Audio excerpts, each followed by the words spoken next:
right. Hello, everybody, and welcome to today's training. How are you all doing today? I'm doing very well. I hope you're having a great weekend. For those of you that I do know, hello, welcome back. Thank you so much for watching. For those of you that I have not met yet, my name is Jason J. Hamilton, and I'm the founder of Keep It Simple Financial Planning and also the admin of this group. I will do trainings here every weekend, Sunday between 12 and 2 o'clock Pacific Standard Time. It's a typical time, but today I have some things to do, so I'm jumping on a little bit early, but I want to get in our training. And as we started this week, we did a second training on Thursday. So for Thursday, it's either going to be Wednesday or Thursday. I want to jump in and do a different subject. Last week's training seemed to go pretty well, so I appreciate everybody that has been watching and tuning in. So for those of you today that have been keeping up with our trainings, we are still moving through Social Security since that was the number one thing that was requested. Let me do a quick double check to make sure everything is properly showing, because sometimes it doesn't like to show everywhere I want to broadcast. So cool, looks like everything is good. So if you guys have any questions, any comments, feel free to leave them in the comment section here, and I will do my best to answer every question and comment that comes along. Good afternoon, Craig. Thank you so much for your comment there. Good to see you. And today I want to get into the subject of Social Security and survivor benefits. But one thing before we do, because I always forget to do this until the end, but if you have friends or family members that you think would benefit from these trainings or from this group, from learning about preparing for retirement and getting ready to retire with confidence, please invite them. You're more than welcome to invite people in that you think will benefit, okay? So please notify them that you're adding them so that they realize that they are added and that they actually visit the group, because if they don't, Facebook's algorithm will not show them the posts.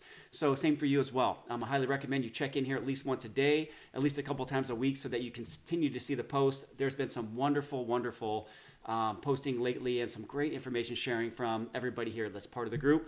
I try to share as much as I can, but I will tell you, I'll be the first to admit, I do not know everything there is to know about retirement and all the micro details, especially with health insurance. There's a lot of different details when it comes to each state, so anything you guys have to share, please share it. I want to recognize real quick, we had some awesome contributors this week. So our top contributor this week, it's Brian Jarvis. So Brian, I want to thank you so much. Brian had 5 posts and 65 comments. He won the top contributor. I should say of the last 28 days. That's how it calculates it. So that's the last 28 days, 5 posts and 65 comments. Thank you so much, Brian. Jim Callanan, 1 post and 36 comments. Thank you so much. I know you're a bit newer to the group even, so that's really awesome that you're getting so involved. Elaine Brock, 1 post and 26 comments. Thank you so much, Elaine, for your participation. Craig McFarlane, no post, but 22 comments. Awesome, Craig. Thank you so much for participating. And Fran Yarsley, 1 post and 15 comments. I mean, this is just wonderful. I love this. I appreciate it. You guys are helping other people so much. I really appreciate that. So continue to keep up the good work when it comes to that. And if you haven't jumped in and posted yet, please don't be shy, okay? This is a community here that we're looking to help each other and help as many people retire with confidence as we possibly can, okay? We just hit over 1,100 members. We had about 500 members join last month, so really great growth. Let's continue to keep that going, okay? So without further ado, let's jump into some of today's training, because I know that's what you're all here for at the end of the day, right? So if you have anything along the way, please feel free to share, ask a comment. Let me bring up my comments here. And let's get this going, okay? All right, so this week, we are here to talk about Social Security survivor benefits. Boom, okay, there we go. Now we can see. So Social Security survivor benefits, obviously this is a subject that may come up. Let me add myself back in here. I don't see myself in the little screen. Let's add this. Okay, now you can see me. There we go. Okay. Hope that's a little bit better. This is the unfortunate subject that sometimes people do pass away and leave a spouse behind that still needs some support from Social Security. So having the Social Security benefit and really understanding them and how to maximize them could add a lot of security back into your life. And you really want to make sure, I'm going to show you a couple strategies today, but you want to make sure you're maximizing it, because it's not always just one way to take them. Okay, so we're going to talk about that today. Stephen Howard retiring in August this year, 62 years old. Congratulations. I love it, man. This group is full of early retirees. I love it. It's just so great, but there's some other challenges to consider before 65, but we will get there. Okay, So, survivor benefits.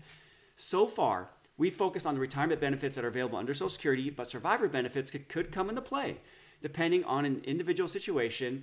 And we have, I've personally been requested as this subject in this group multiple times.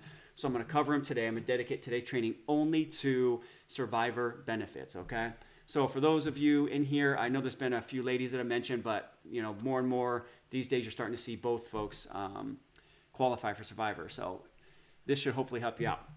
Okay, so factoring in the survivor benefit available to spouses is a critical consideration. This is especially important when planning for women who live on average 3 to 4 years longer than men and are especially dependent on Social Security benefits for their retirement income. Okay, so really, really important there. By the way, sorry, just real quick, if you can hear me, can you please type in a Y or a yes to the comments? I just want to make sure that, or like the post either way, I just want to make sure that everybody can hear me and you're actually getting this broadcast. So please do that when you get a second, okay? Or put no if you can't. Well, I guess you couldn't really put no if you can't hear me because you won't know I'm saying this. Okay, so a lot of information here, okay? But what I really want you to see here, okay, what I really want you to see is the breakdown here, starting on the left side around when benefits can be paid when it comes to, death, the unfortunate time that we're all going to have to deal with at some point. This is the overall table about Social Security in general and how it's paid out. But what I want you to see is here, if your spouse were to pass away, okay, and you want to figure out when your benefit can begin. If you're a spouse and you're age 60 or 61, there's no retirement benefit yet, but you will get 100% of your PIA, so primary insurance amount. It will be reduced, okay? And I'll talk about the reduction in that in just a second. But the big thing you want to know is that at 60 years old, you can qualify for this benefit, okay, if you are a widow. Age 62 to age full retirement age. For retirement, you can get 50% of the PIA. Obviously, that's reduced, or 100% of the PIA reduced if the worker is fully insured. So that's really the same thing here.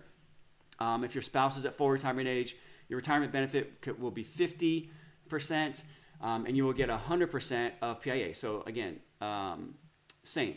If you're a spouse at any age, but you're caring for a child who is under 16 or is disabled, you can actually get 75% of PIA or 50% of PIA if something, if they were to pass away early. If you have an unmarried child under age 18 or under 19 if in high school, or any age if disabled before 22, you'll qualify for 50% of the PIA or 75% of the worker that was currently insured, okay? So if you have any questions about this, go ahead and drop them in.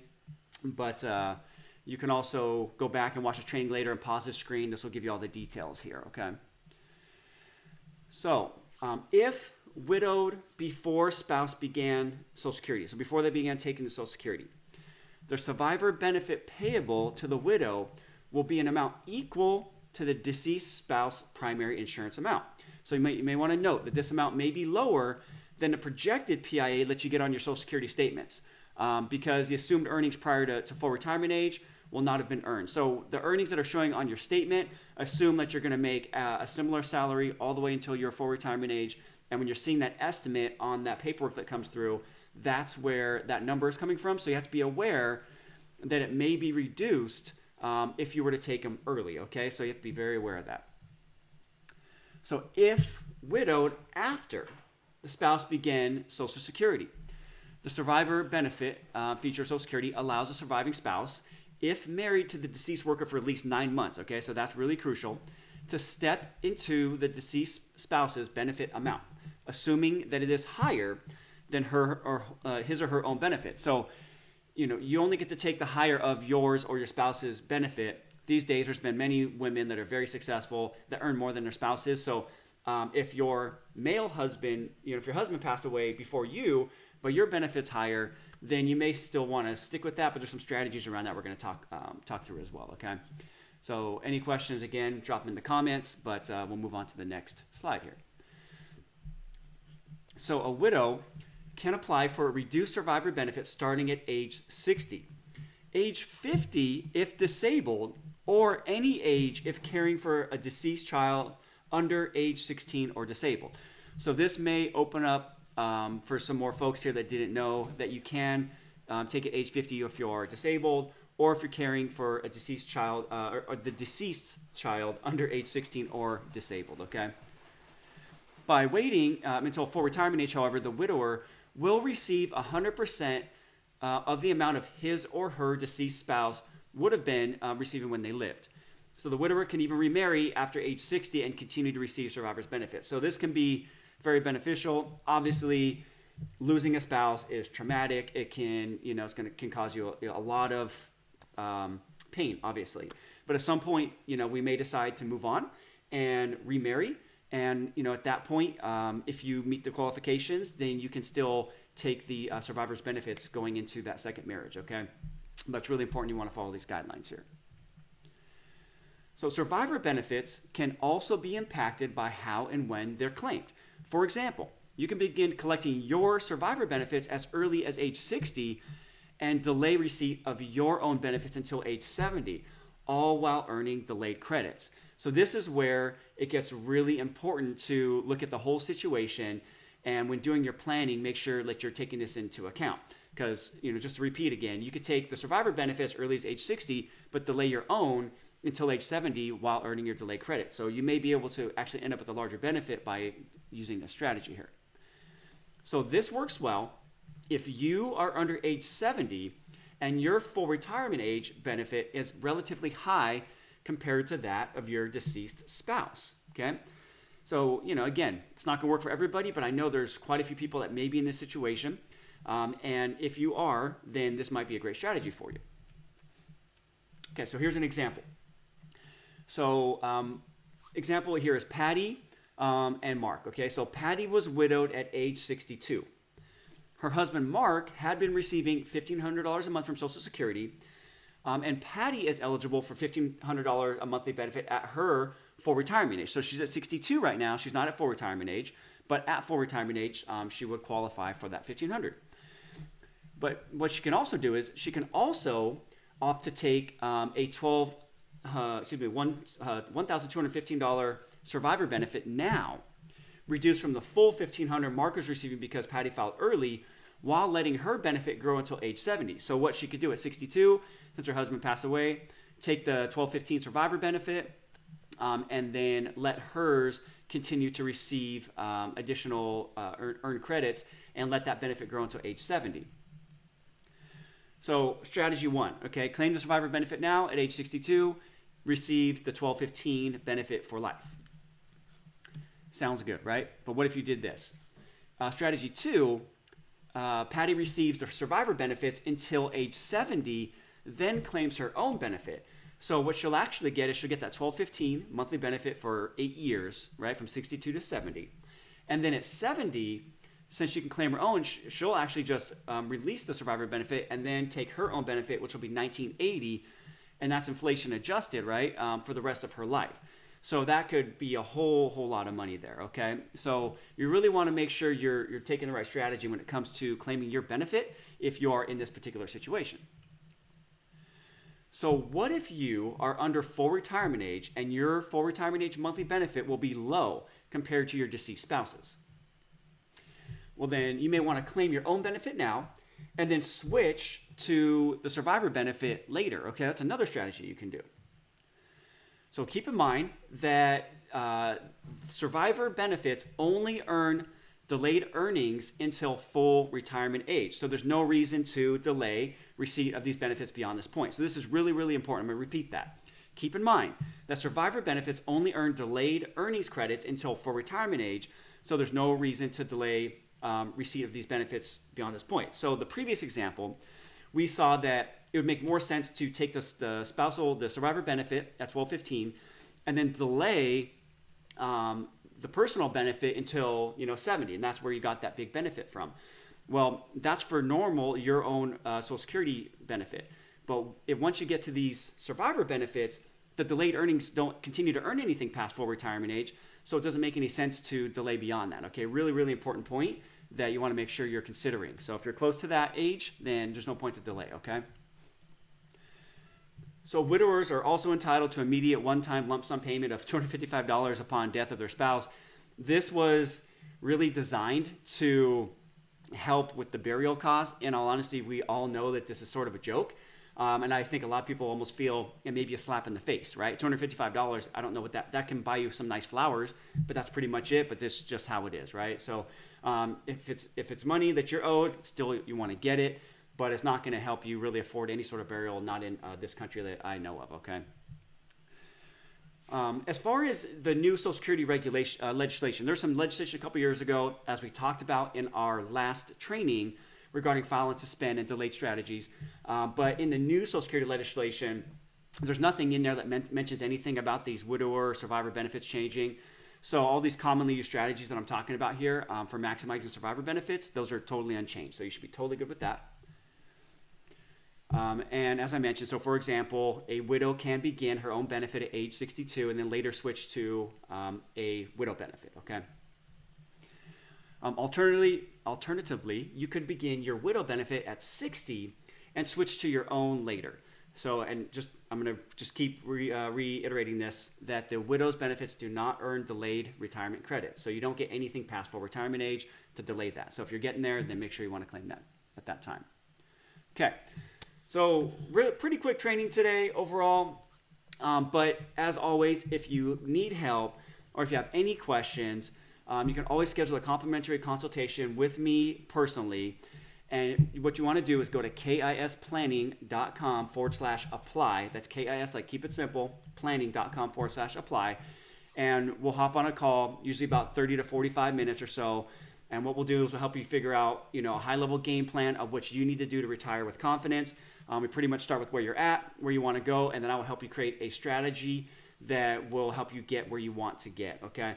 So I'm always, I have a few of those available per week. I don't have as many as I used to because we're getting pretty busy, but they're always spots on the calendar that if you need some help, I would love to speak with you. If you are a widower and you recently experienced some tragedy and you just need some, someone to talk you through what is going on and what you really need to do, I'm here to help, okay? So for those of you that have not booked a call yet, I would love to speak with you. This next week, there's going to be limited spots, but the week after, there'll be more as well. So please, please, please book a call, and I would love to speak with you and discuss anything that you may need.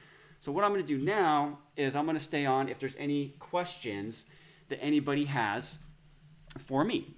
Go ahead and type those in the chat if you have any questions, and I'm happy to discuss and answer with you while we're on the chat here.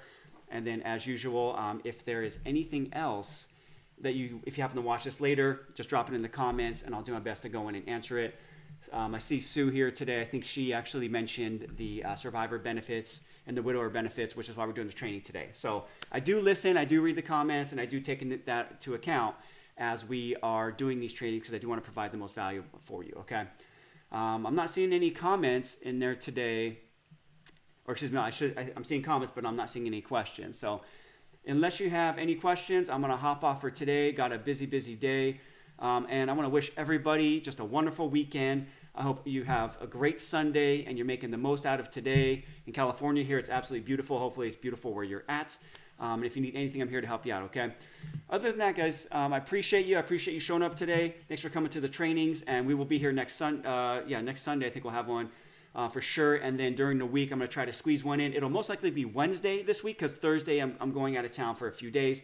So that'll be a tough day for me to squeeze in a training. So hopefully I'll see you this week. Have any questions, drop in the comments, and I will talk to you later. Love you guys so much. I appreciate you. Have a great weekend. Bye-bye.